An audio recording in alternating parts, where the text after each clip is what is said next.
বিয়েবাড়ির জর্দা মানে সেই ঝরঝরে মিষ্টি ঘ্রাণে ভরা মোরব্বা, কিশমিশ আর বাদামে ঠাসা।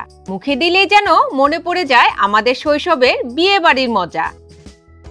আজ আমি বানাতে যাচ্ছি একদম সেই 100% বিয়েবাড়ির স্টাইলে অরিজিনাল শাহী জর্দা। এই রেসিপিতে থাকছে সুগন্ধি মশলার ঘ্রাণ আর একেবারে ঝরঝরে মিষ্টিময় স্বাদের সেই জাদুকরি টেক্সচার।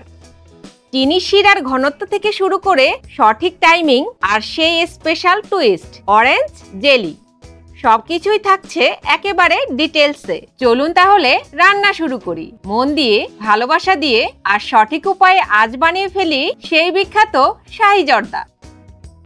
প্রথমেই আমরা নিয়ে নেব 500 গ্রাম চিনি গুঁড়া চাল।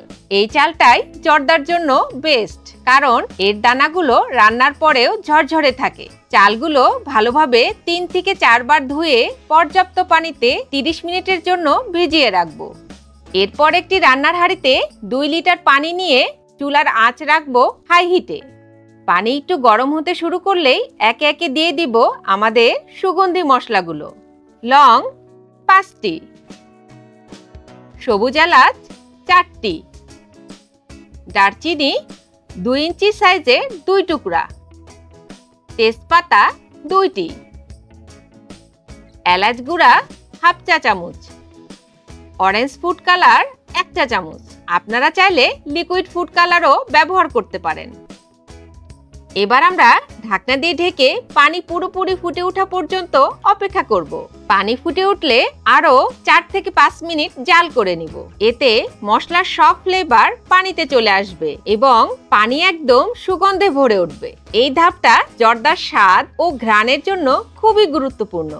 এরপর আমরা ঢাকনা খুলে ভিজিয়ে রাখা চাল ভালোভাবে পানি ঝরিয়ে নিয়ে ফুটন্ত পানিতে দিয়ে দিব। এবার আমরা চালগুলো সিদ্ধ করব 7 থেকে 8 মিনিট। আপনাদের কম বেশি সময় লাগতে পারে। চুলার আঁচ এখনো হাই হিটে আছে।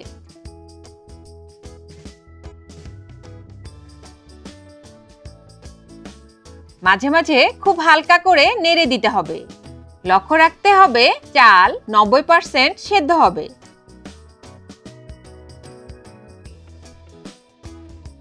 একটা দানা নিয়ে চেক করলে বোঝা যাবে ভিতরটা সামান্য একটু শক্ত থাকবে। পুরোপুরি সিদ্ধ করলে চালগুলো গলে যাবে আর সেই বিয়েবাড়ির ঝরঝরে টেক্সচার আর পাবেন না। এবার চালগুলো একটি ছাঁকনির সাহায্যে পুরোপুরি পানি ঝরিয়ে নিব এবং গরম মশলাগুলো আলাদা করে নিব। এবার আসি আমরা রান্নার শেষ পর্যায়ে। আমরা আরেকটি রান্নার হাঁড়িতে নিয়ে নিব 400 গ্রাম চিনি এবং 200 ml পানি। এতে করে চিনি গলে যেতে সুবিধা হবে এবং শিরাতে বাড়তি কোনো কালার আসবে না। এই সময় চুলার আঁচ থাকবে মিডিয়াম হিটে। আমরা যে পরিমাণ চিনি ব্যবহার করেছি তা এই জর্দার জন্য একদম পারফেক্ট। তবে আপনারা যদি বেশি মিষ্টি খেতে পছন্দ করেন সেই ক্ষেত্রে 500 গ্রাম চালে 500 গ্রাম চিনি ব্যবহার করলেই হবে। চিনি কিছুটা গলে আসলেই এতে দিয়ে দেব জাফরান হাফ চা চামচ, লং 2টি, সবুজ এলাচ 2টি, দারচিনি 1 টুকরা, তেজপাতা 1টি, ঘি 1/4 কাপ, গোলাপ জল 1 টেবিল চামচ, কিশমিশ 2 টেবিল চামচ। এই উপাদানগুলো শিরায় ফুটতে ফুটতে এক অসাধারণ ঘ্রাণ তৈরি হবে। এই সময়টায় আপনি বুঝবেন যে আপনি একদম বিয়েবাড়ি জর্দার গন্ধই পাচ্ছেন।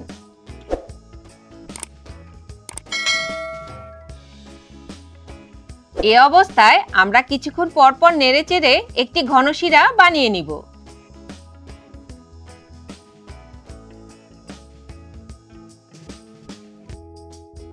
চিনি শিরাটি যখন ঠিক এমন একতার হয়ে আসবে তখনই বুঝে নিব আমাদের শিরা রেডি।